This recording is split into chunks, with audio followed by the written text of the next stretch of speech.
These are the German forests in which the last desperate battles of the Second World War were fought. Here, among the chaos and darkness, the Allies obliterated Nazism. Out of the senseless fragments of violent human experience, they forged a coherent memory of the war. It is the memory of the good war, which we have lived with for 50 years.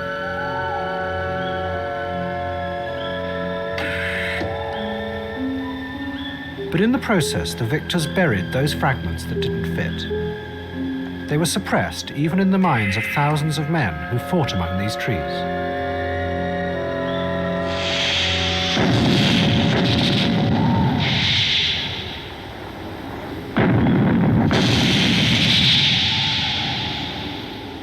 The dream started with walking down a canal bank between trees, among trees. And suddenly I'm lying on my face and bullets are flying around me and mortar shells are falling. And someone is dying and shouting on his mother, for his mother. And I woke up and I wrote it out. And as I wrote it, the details started coming back to me and I realized this was no dream. I was just reconstructing the actual episode that happened, as it was. And that was the beginning of memory coming back. Out of the carnage in Europe 50 years ago, the Allies selected certain memories. They used them to build the official version of the Good War.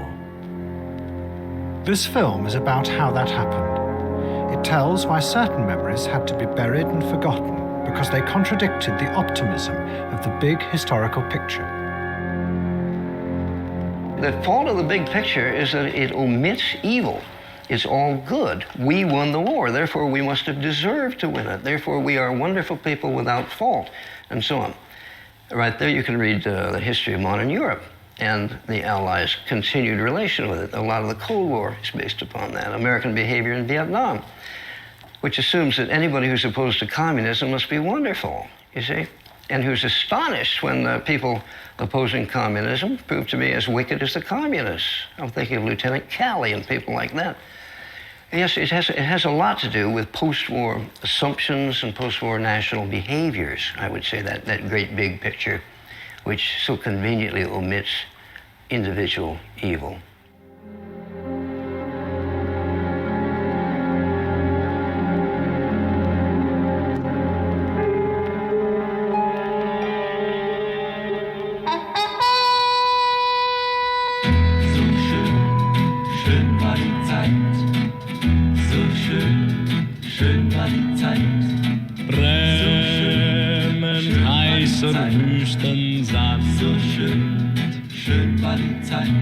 The story begins 6 years before the war, when the Nazis came to power in Germany.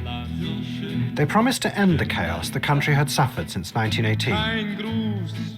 Hitler's right-hand man was Hermann Goering. Like many of the Nazis, Goering was convinced that a new Germany would arise only if it reawakened the glories of the past. In the forest north of Berlin, Goering began building a vast palace. Today, this is all that is left of Karin Hall. Es war ein Haus von Göring, Karin Hall. Hier stand mal ein großes Haus, ein Schloss. Schade, dass das gesprengt ist geworden. Das war nicht sehenswert. Und jetzt alles eine Ruine. Goering designed Karin Hall to evoke the power and splendor of Germany's distant past. The marble halls were lined with tapestries that displayed the images and symbols of the Teutonic knights of old. Und an den Wänden waren auch Teppiche. Ja. Ich habe immer noch den in Erinnerung mit den großen Teufel da drauf. Mit den Teufelbienen da in der So. neuen Galerie. In der Galerie. Oh.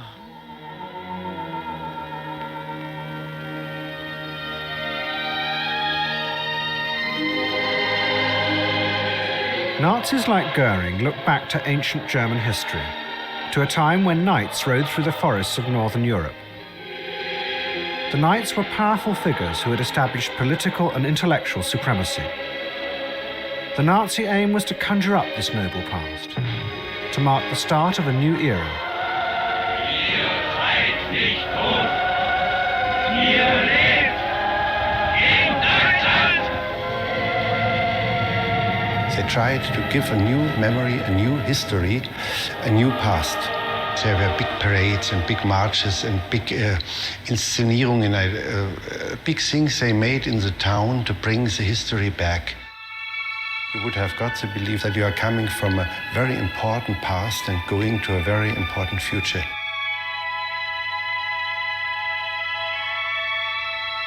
The whole Third Reich was a theater of memories. It picked together from the past whatever was good and interesting for them, forgetting the rest, and they mixed them in a way never seen before. And there was a fascinating cocktail of a never-happened history. Ihr Waldboden solle Schätze vergangener Jahrtausende bergen. Konnte ihre Mutter Erde eindringlicher zu ihr sprechen. Ein Wunder, welches sie und uns stolz macht, der Rasse anzugehören, die bereits vor Tausenden von Jahren auf derart hoher Kulturstufe stand. But the Nazis' project was far more than a simple reawakening of history. Their aim was to use the power of the past to transform those they governed into new and better people. This is the former Congress building, Congress Hall. The Nazis planned it for their congresses, for the sub-organizations of the party rallies. It was planned for 50 to 60,000 people here to listen to the speeches of the big Nazi leaders. It's a mix between Babylonian, Egypt, medieval Greek, Roman architecture. The impression they were trying to give was of a very far-away history, very mighty, very important, very big history. The Nazis were deliberately manufacturing a mythical image of Germany's past in order to control its people. They believed that democracy and socialism had failed because individuals, when left to themselves, became corrupt and barbarous. Only the nation had the power to control this evil. It could pull people together and transform their wickedness into a new, powerful force. The giant Nazi rallies were an expression of this ideal. Dwarfed by the symbols of the country's mighty past, individuals would lose themselves in the vast sea of the nation's soul. Da hat man Abend alle Lichter ausgelöscht und dann waren außen etwa 130 Scheinwerfer, die man im Krieg für die Flugzeuge gebraucht hat. Die hat man so aufgestellt, dass die ganz senkrecht nach oben gegangen sind. Und das war nun so, als wenn dieses ganze Stadion von einer Lichtwand eingehüllt wäre. Das hat also einen fantastischen Eindruck gemacht.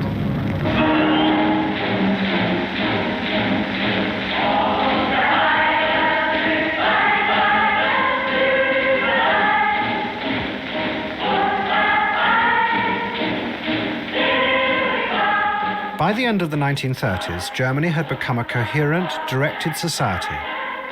It also represented a fundamental challenge to the ideas of democracy. Individual rights and reason no longer mattered. Instead, the nation was to be supreme. And one of the most fervent believers in this new faith was Hermann Göring. He believed in the necessity to support the lasting life and domination of the German, as you might call it, nation state, the German body national. Goering said once, and that was years earlier, when he was Prime Minister of Prussia, he made a statement to the effect, I am the police. Every bullet that leaves the muzzle of a police weapon is my bullet. If that be murder, then I am a murderer.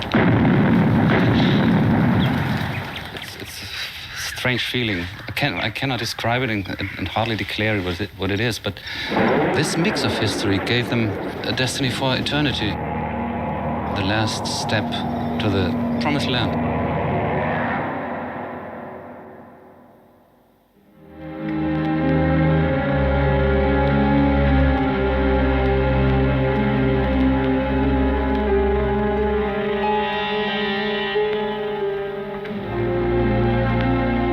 By early 1945, the war was drawing to an end. Everything that the Nazis had built in Germany had been destroyed. The past had been obliterated physically and mentally by what had become known as total war.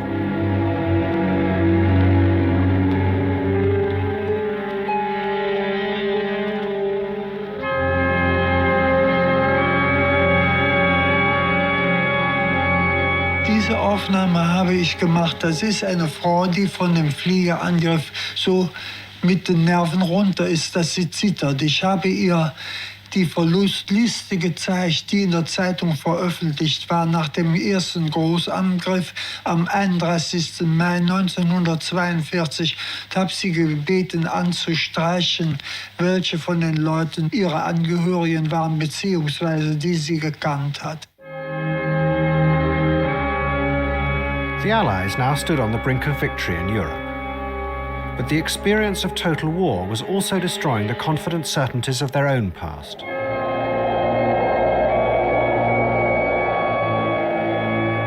The Americans had come into the war determined to put an end to European barbarism. But they found that the beliefs and assumptions they had brought with them were fading. Europe was a much darker and stranger place than America. My crucial memory, and the memory that really starts all of my other memories about the war, is waking up in this pine forest, my first morning in the war. It was still dark, but just barely getting light. And as it got light, I was astonished to see within 3 or 4 feet of me several bodies, dead bodies of German boys who'd been killed, I think, the day before by the unit we were relieving. These boys were just exactly like me, and they were killed. Their eyes were open, and their faces were white as marble, greenish white.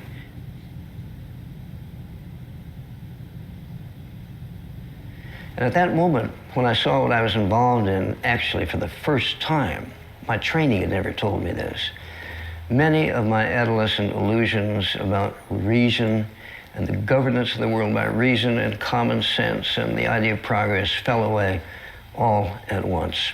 And I realized in that one moment that I would never be again in that world of childhood innocence where the world is run by reason and where events contain a certain amount of justice. I knew that I was now deeply enmeshed in a world of injustice and unreason. Then I would have to figure out how to survive in that world or how to make sense of it later on. As the war drew to an end, the challenge for the Allies was to make sense of what it had all been for. The soldiers who had lived through the battles had no idea what all the terrible experiences meant. We live, wrote one, on the desperate edge of now. At the time of combat, it's not coherent. You're always being surprised by the first shell that comes in, the machine gun, and it's fragments. It's accidental. Everything is accidental. I suppose that's what's the worst thing about combat, is that it's pure accident. It's pure accident that bullet 3 inches away wasn't through your head. So if you want to make sense of it later on, you could only do it on some higher level.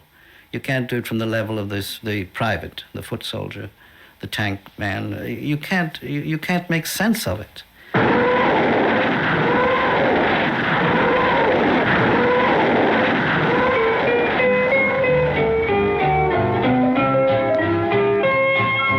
Since you're gone, there's nothing left but sorrow. No joys now, our pleasures can I find. In May 1945, the Germans finally surrendered. The Americans, along with the Russians, were now the dominant powers. They were determined to put the surviving Nazi leaders on trial. They chose the city of Nuremberg, whose ruins their troops now occupied. The trials were to be more than just a legal process. They were to be a history lesson, an attempt by the Allies to piece together and explain what the war had been for. It will be the greatest history seminar ever in the world, announced one American prosecutor. But the Americans were to have a determined opponent, Hermann Goering. He had been brought to Nuremberg by his jailer, Colonel Andrus.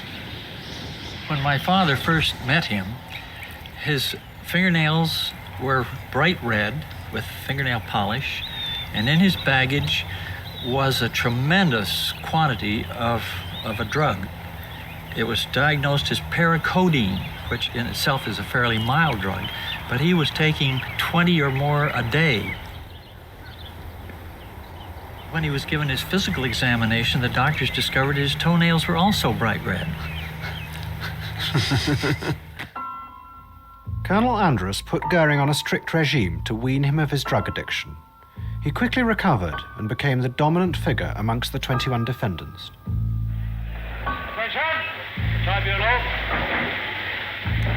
The trial began on November the 20th, 1945.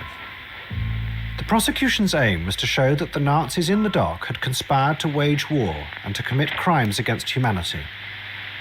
To prove this, they reconstructed the events of the past 15 years, using documents, photographs, the emerging evidence from the concentration camps, and most dramatically, Nazi film. We will show you their own film. You will see their own conduct and hear their own voices as these defendants reenact for you some of the events in the course of the conspiracy.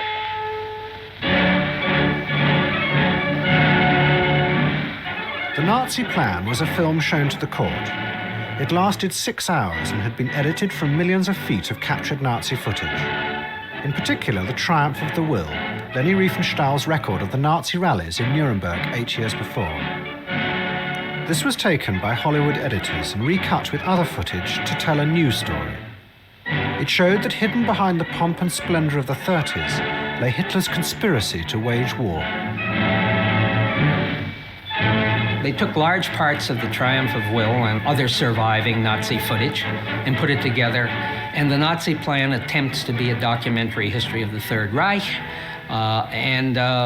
It's a good basis, and we know where the film came from. But it is, of course, a biased, Allied linking of German film.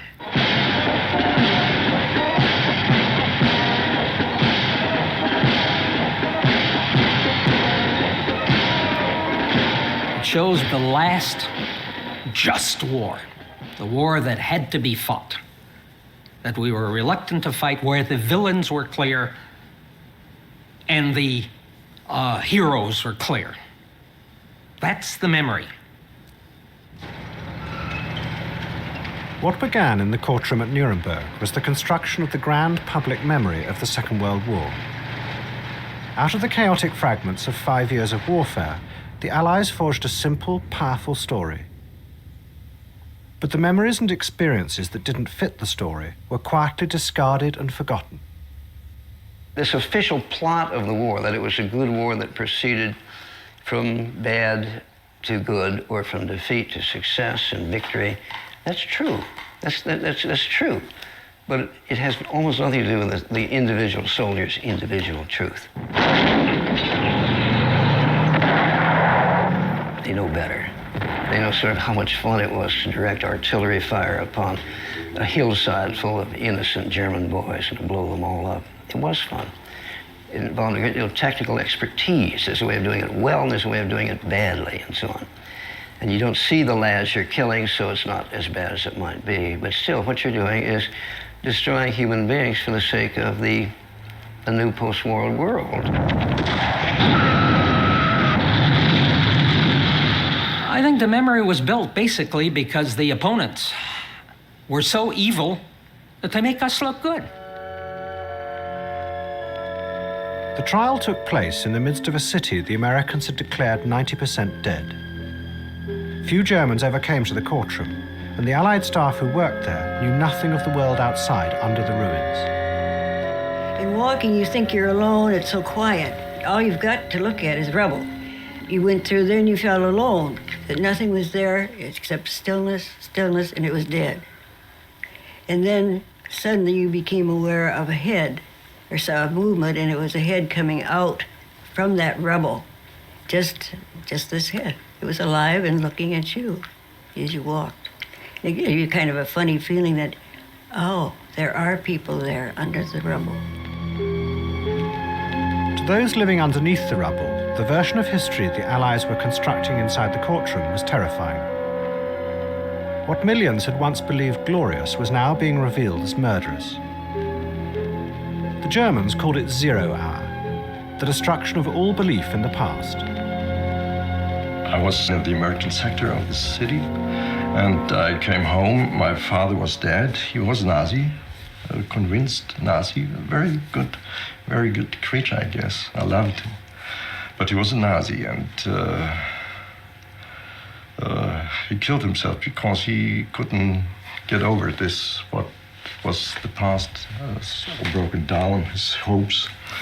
And I came from school and told to my mother, to my brother, what I've learned about the concentration camps and the liquidation of the Jewish people and so on. And they said it's all lie. That's a lie of the Americans. Don't believe that, because they couldn't take this in their mind, that this is part of German history. The response to this cataclysm was a wholesale wiping of memory by most of the German population.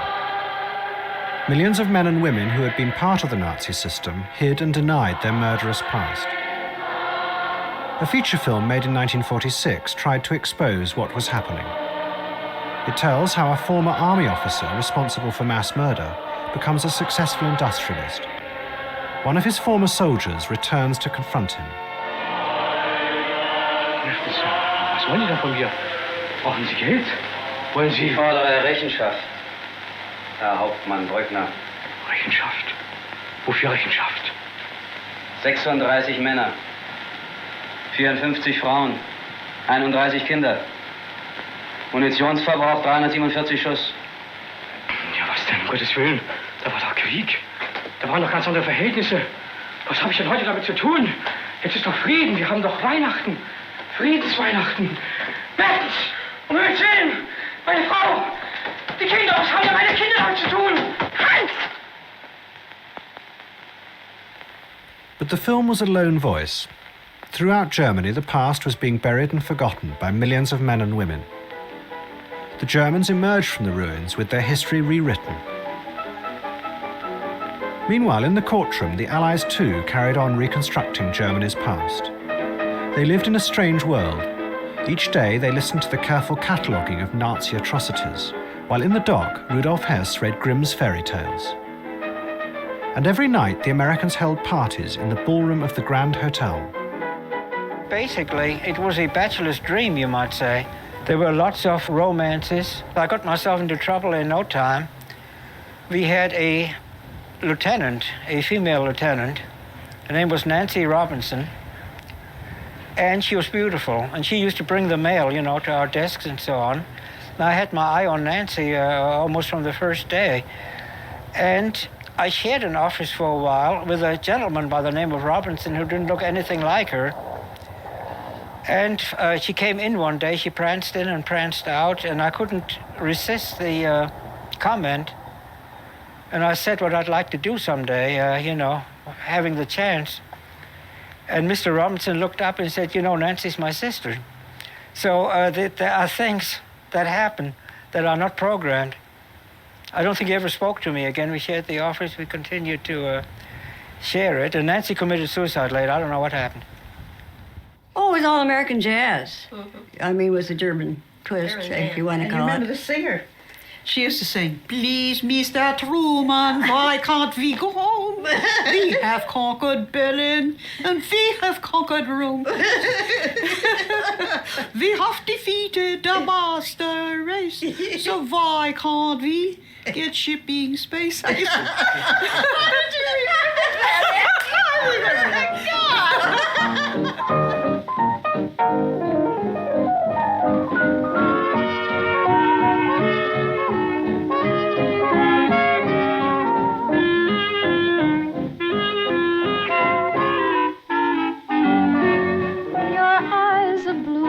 Kisses too, I never knew what they could do. I can't believe that you're in love with me.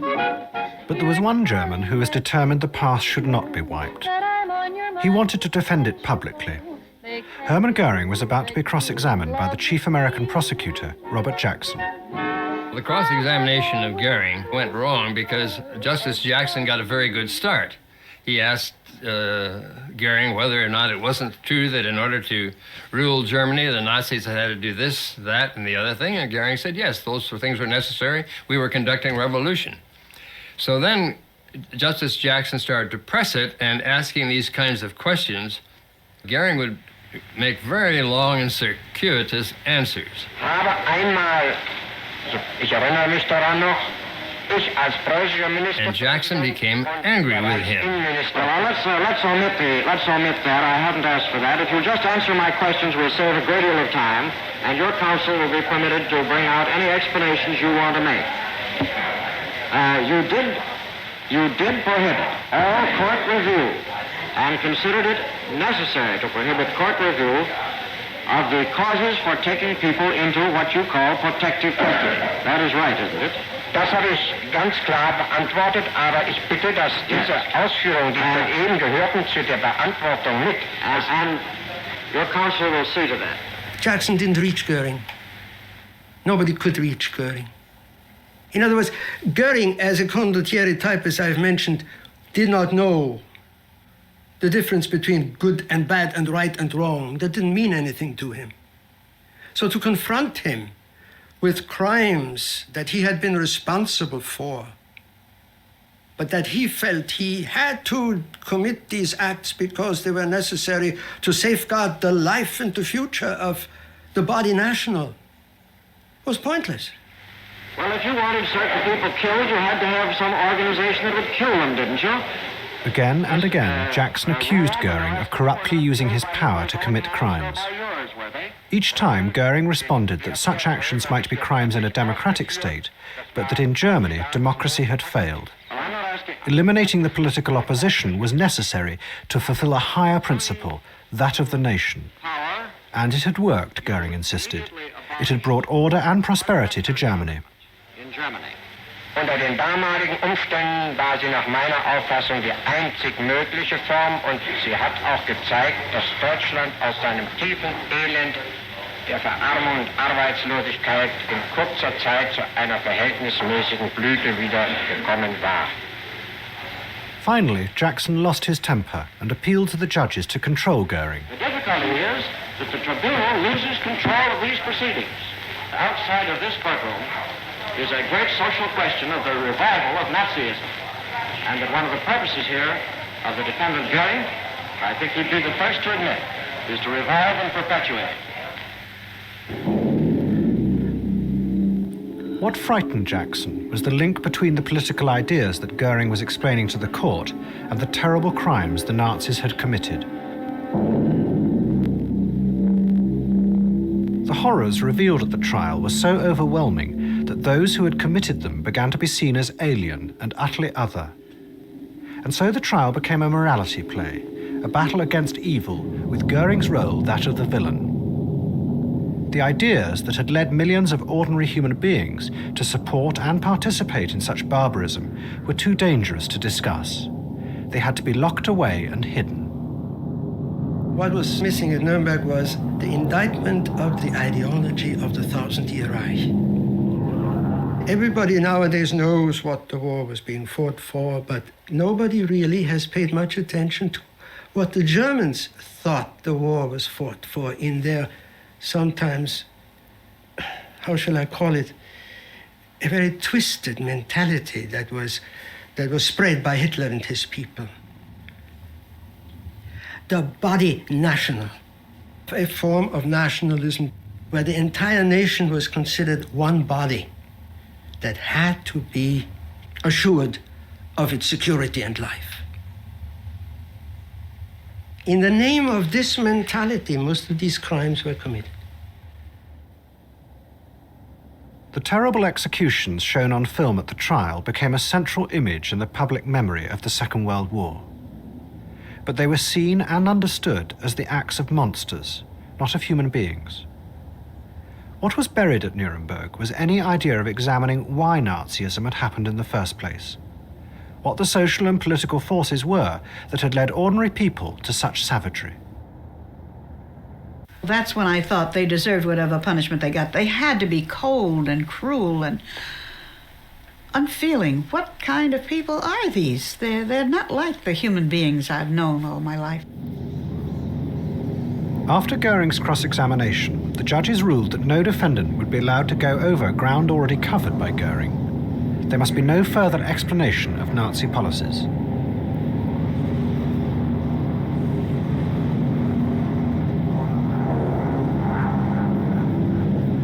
The day of the sentencing, I was in the courthouse, and the defendants assembled outside of the courtroom, and the roll was called, and I was asked to call the roll, so I called the roll. It was a strange feeling, you know, and you said, Göring, ja, jawohl, you know, and they stepped to attention.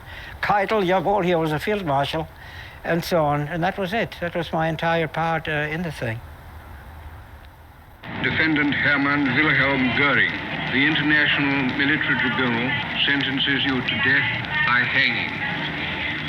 Defendant Rudolf Hess, on the counts of the indictment on which you have been convicted, the tribunal sentences you to imprisonment for life.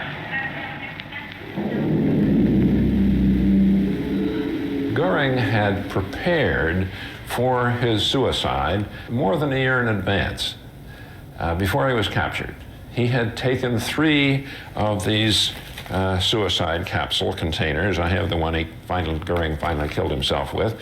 They were 1 cc ampoule of cyanide kept in this cut-off rifle cartridge case for protection. These were mass-produced at one of the concentration camps. He was lying on his bunk and just decided the time had come, so he moved the ampule between his teeth and bit it. Everybody converged on him, and he was dead. Oh.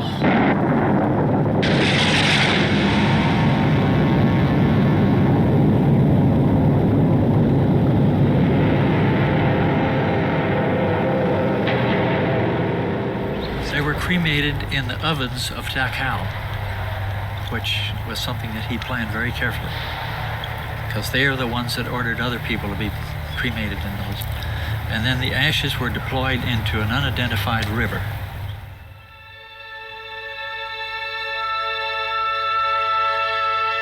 My father wanted the good to be glorified and honored, but not the evil. And so he made great efforts to prevent any item that these criminals, particularly the ones that were condemned, anything that would remind anybody of them, to be removed and destroyed forever and wiped from the memory of the world, hopefully, the evil that they had been a part of. Well, here is a pair of Hermann Göring's underwear left behind in the laundry when his body was taken away to be burned. Beautifully made, monogrammed, finest materials, and his socks, again, handsomely made, wonderful material, and here was this little pile of laundry. That was the only remaining souvenir.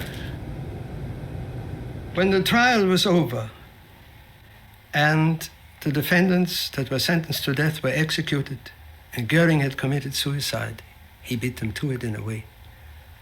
The show was over. With them went the idea of the body national, which is now looked at as a phantom.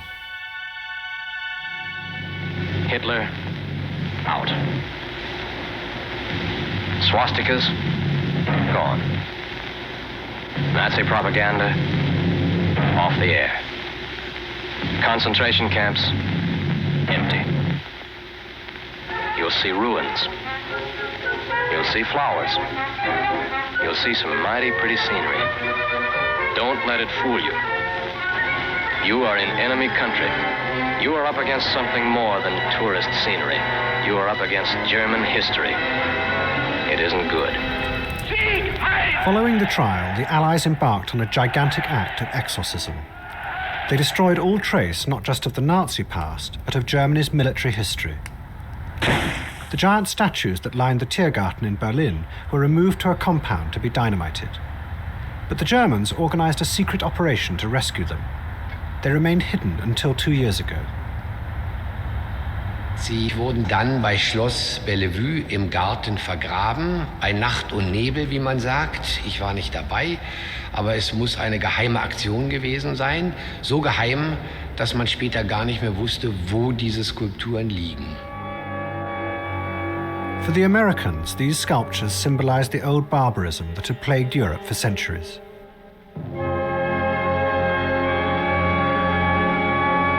That was now gone forever.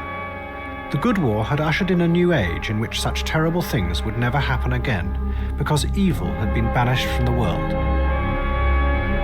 Large parts of the European past had to be wiped and forgotten. A new world would be constructed, free from the bitter historical memories that had driven nations to war again and again. In the American project, the individual and democracy were more important than the nation. Underlying this was an optimistic belief that human beings were good. We all had a hope that the world would have learned something from the horror of World War II, that people had learned perhaps to be more civilized in relations between one nation and another, that there wouldn't be a repeat of the invasions, the killings, where disputes could be settled without war.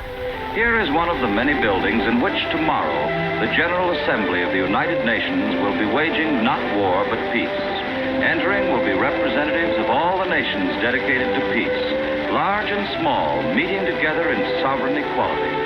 These men and women... We visualized a world which would be more rational and civilized, where nations would get along with one another, and lessen the injustices and the where people could live with each other in peace. For wars. This is not the capital of some super state trying to rule the earth. It represents the mind and conscience of the world. It is the watchtower over tomorrow.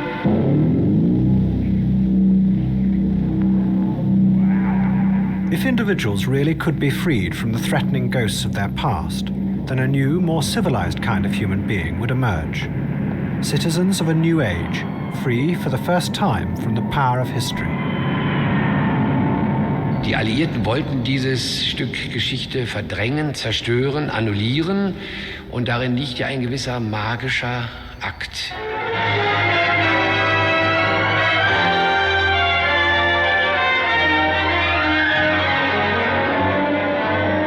I see a new sun up in a new sky, and my whole horizon has reached a new high. Yesterday my heart sang a blue song, but today hear it hum a cheery new song. I dreamed a new dream. The heroes of this new age were the veterans who had fought and won the war. But many of them had secret memories that conflicted with the official version of the good war. Memories that gave a much more complex and frightening picture of what they had done. Those memories, after a while, they control you, you know. They come to you. So what happened? You think about what happened. You think about the bad things that happened over there. Because some of it is very bad. And then you got dreams, nightmares, you know. You hate people. You fly into a rage at the little thing, you know, the smallest thing, bang, you know, you lose your temper. You hate the world. You stay by yourself. Hey, turn that off. Will you turn that thing off? What's eating you now? Yeah, what's eating you? That music, it stinks. Oh, you don't like it, huh? No, turn it off. Now, wait a minute, pal. There's clearly a conflict between individual memory and the big story, as you might put it, which was constructed out of a number of actual and very useful events. One was the trials at Nuremberg, which established the version of the good war, which is certainly true. On the other hand, chipping away at that constantly is this secret version of the war, which is possessed by the actual combat veterans. Did you ever want to forget anything? Did you ever want to cut away a piece of your memory or blot it out? You can't, you know. No matter how hard you try. You can change the scenery. But sooner or later, you'll get a whiff of perfume where somebody will say a certain phrase or maybe hum something. Then you're licked again. The problem is that the experience of the veterans is very largely depressing, pessimistic about human nature. It shows how awful human beings can be, and how they can be brought to enjoy murder and enjoy depriving other people of their limbs and their lives. Now, that's very bad news for human nature, and it conflicts with the optimistic news which is conveyed by the official picture. Yes, go on. You remember it now? Many thousands of veterans had wiped their memories. The US Army made a film record of the attempts to help them. It was kept hidden for over 40 years because it was considered bad for civilian morale. All right, go on. You don't want any more. You want to forget it. But you're going to remember it because it's gone now. It's gone. You're back here now. You're away from Okinawa. You've forgotten it. But you remember who you are now. Who are you? Men who cannot remember. Paralyzed men whose paralysis is dictated by the mind. However different the symptoms, these things they have in common. Unceasing fear and apprehension, a sense of impending disaster, a feeling of hopelessness and utter isolation.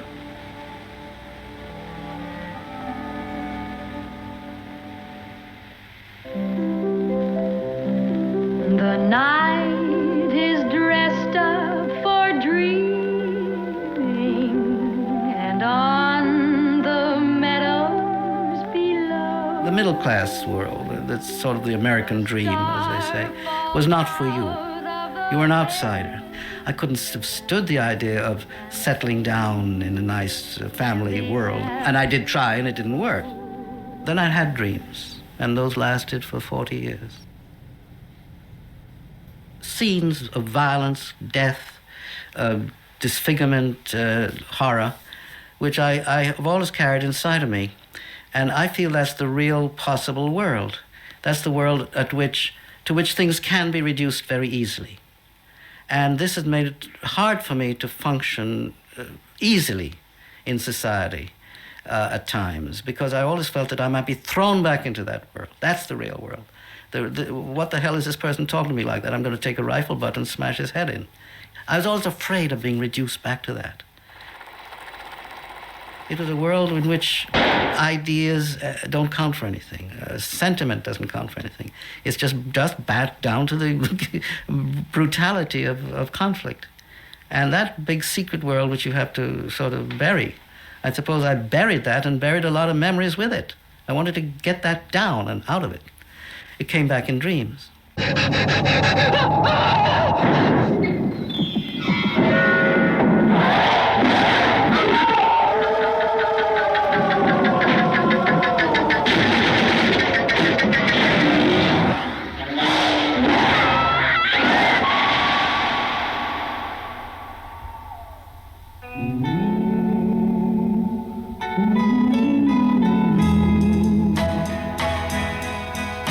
Es gibt Millionen von Sternen.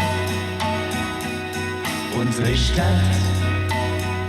sie hat 1000 Laternen. By the late 50s, Germany had become one of the most prosperous countries in Europe. She was also now America's ally in the Cold War. American attempts to denazify those who had run the country had been quietly dropped. Good bureaucrats and businessmen were needed to build a strong state against the Soviet threat. It was in everyone's interest to forget the past. Jetzt geht's ja wieder aufwärts mit uns. Und man hat es Schritt für Schritt gesehen. Man hat eine Wohnung bekommen, man hat sich satt essen können, man hat sich plötzlich Kleider kaufen können, man hat was verdient. Schon der Gedanke, dass ich dich... Das war eine gewisse Euphorie. Und in dieser Euphorie haben sie nicht mehr sich bewusst an alles erinnert. Das wollten sie gar nicht mehr, das vorher war. Dieses, was im Hintergrund geblieben ist, das ist natürlich im Hintergrund geblieben. Das interessiert nicht mehr. Das ist vorbei. Wir haben es überstanden. Wir leben noch, Gott sei Dank, und wollen darüber nicht mehr sprechen. Wir leben jetzt und jetzt für die Zukunft. Und wir sprechen eigentlich von dieser Zeit nicht viel. Das ist vorbei. Ich möchte eigentlich jetzt hier abbrechen, wenn es Ihnen recht ist, gell? The appearance you might get was that there had never been any Nazis. Nobody had known anything, nobody had done anything wrong, and they were all sort of innocently baffled by the whole thing. But when you started certain discussions in narrower circles where there was less fear of being pilloried for an utterance, there was a great deal of resentment of the injustice of the war. To them, this is a tremendous block of history where Germany was exploding like a nova, radiating across the globe, and that fascinates them. Deutschland, über alles in der Welt Und dann kam sofort hinterher die nationalsozialistische Hymne, die hieß Die Fahne hoch, die Reihen dicht geschlossen. SA marschiert mit ruhig festem Schritt. Kameraden, die Rotfront und Reaktion erschossen, marschieren im Geist in unseren Reihen mit. Das mussten wir dann singen. Deutschland, Deutschland, über alles. Und jetzt auf einmal ging es so zur Hymne. Deutschland, Deutschland, über alles. Und bis alles gesungen war, musste man da stehen. Ob Frau, ob Mann, ob Greis oder Kind. Und wenn das Lied fertig war, dann hat man es so gemacht. Rührt euch.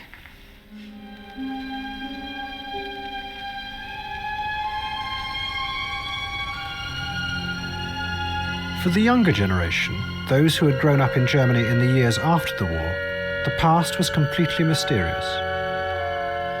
By the mid-60s, a growing number of them began to ask questions about this strange time, a period of history that neither their teachers nor their parents would discuss. Then, in 1968, came the Student Revolution, and an attempt began to uncover the truth about Germany's hidden past. I think that in '68, with the student revolt, there was the memory knocking at the door. We were thinking at the generation which was not guilty in a very direct sense of this word, and we asked our parents and our grandfathers, what did you do in all this time? Did you resist, or had you been a little Nazi, or had you been an opportunist? And this discussion was blocked by the elder generation, and so it became hostile. And so we were hunted and pushed through the streets by the police and by the people in this town. Germany's past became a central issue for the student movement. Many began to delve into recent history, and what they discovered astounded them. Not only had their teachers and their parents been involved with the Nazi Party, but many appeared to have taken part in crimes. There were terrible confrontations within families. Und die Jugend, die dann kommt, immer nur sieht, das wurde begangen und ist nicht dazugefügt worden, aber dein Großvater kann im Einzelnen gar nichts dafür, dass mich die Jungen fragen, meine Neffen mit 22 und 26 Jahren, ja, wir werden mit der Schuldzuweisung unserer Großväter überhaupt nicht fertig. Die ältere Generation hat sich davor gefürchtet, dass nun abgerechnet wird. Dass also jeder, wenn man erst mal anfängt bei einem, also sagt, der war bei der SS, wo war er, dass diejenigen, die neben ihm sitzen, gefragt werden, und wo waren Sie und Sie? Diese Angst, mit in deinen Sog reinzugeraten, hat natürlich eine Solidarität unter den Älteren geschaffen, über diese Zeit nicht zu reden. Die haben uns nie gefragt, meine Neffen und Nichten, was habt ihr gelitten? Das ist es ja. Nach unseren Leiden ist nicht gefragt worden, sondern nur das, was wir nach außen hin gemacht haben. Das erlebe ich von der Jugend, ja. It was a complete confrontation. One part of these people against the other. Ach, das... The students were convinced that what they had uncovered was a hidden continuity with the Third Reich. Beneath the facade of a liberal democratic country, the fascist state had continued, run by the very same men and women who had administered Hitler's regime. A group emerged determined to expose this. They were led by Andreas Baader and Gudrun Ensslin. Their aim was to resist fascism where their parents had failed. They were known as the Red Army faction. Dieser Staat hat, wie Sie es nannten, eine faschistische Fresse, die nur mit einer Maske verhüllt ist. Und das war Ihre Theorie, wenn man den verschleierten Faschismus zeigen will, muss man ihnen nur die Maske vom Gesicht reißen. Und das geht nur, indem man sie angreift. The Red Army faction embarked on a series of bombings and shootouts with the police. Their strategy was to use violence to provoke the state into exposing its true identity.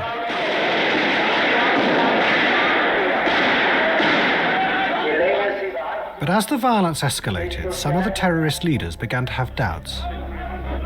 In trying to expose Germany's hidden past, they had unearthed something far more complex and far more sinister than they had bargained for. I had begun to realize that fighting against the state by armed groups with this revolutionary strategy in mind was bringing up fascistic tendencies in the reaction not only of the political class, but in the people too. We ourselves became in the same way fascistic as the fascists were. We didn't realize that our enemies, our opponents, are human beings. This is what is in the heart fascism, the oppression of other meanings of the political opposition, and oppression means elimination by killing. Was it frightening when you realized that that was happening? Yeah, of course, awfully frightening. This is one of the main points in the development, the awareness that we are from the same stuff as the fascists were.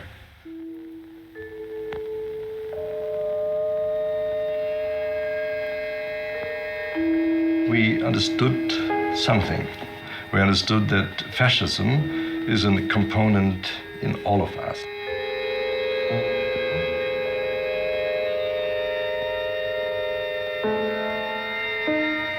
Do you think that's what we hid from ourselves at the end of the war? Yeah, exactly. Exactly. We have a picture of ourselves. We want to be good. We want to be human creatures with the positive thinkings and so on.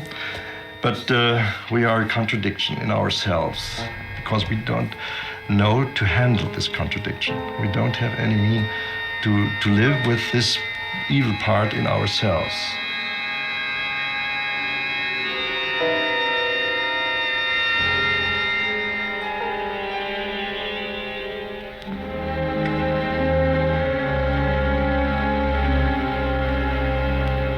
In the autumn of 1977, the leaders of the Baader-Meinhof group committed suicide in jail. The attempt to change Germany by opening up its past was over. The threatening memories were reburied. The memory is a swamp, like this building is built in a swampy area. So in a swamp, something comes up, makes a sound, a noise, boop. You smell something, and then once again the surface is clean and clear. And so this memory comes up sometimes, gives a noise, gives a bad smell, and then the surface is clean again. But then, 10 years later, the course of European history suddenly changed.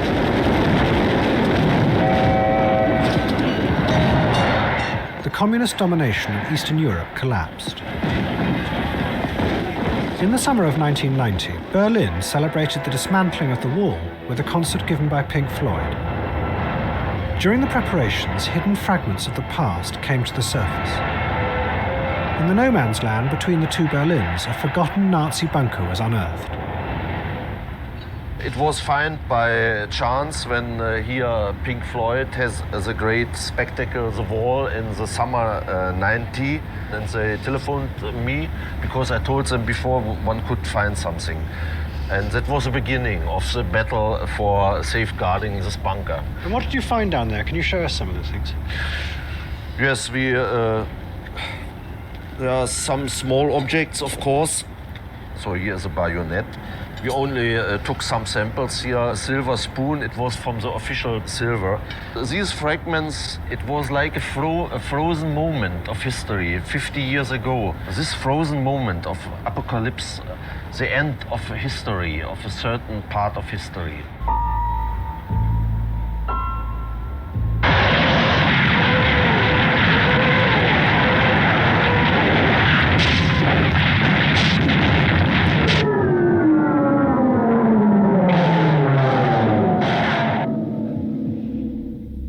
It wasn't just fragments of the Nazi past that re-emerged.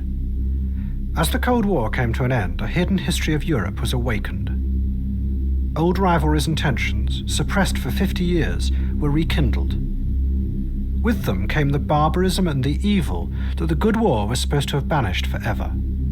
The infantry then went on a foot patrol to look for more casualties or evidence of atrocities. They didn't have far to search. They came upon a house in the center of the village where a family of 7 had died, 2 in the stairway, another 5 in the cellar. It's hard to look at some of these pictures, harder to tell the story of Ahenici without them.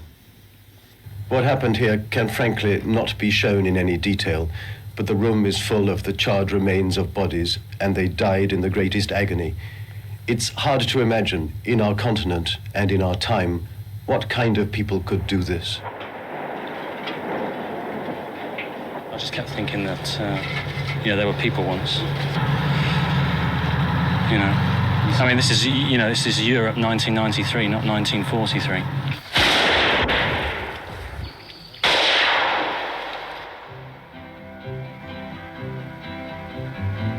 Sag mir, wo die Blumen sind, wo sind sie geblieben? The fragments of the past that have re-emerged in Europe are frightening because they are linked to a time many thought had long been buried and forgotten.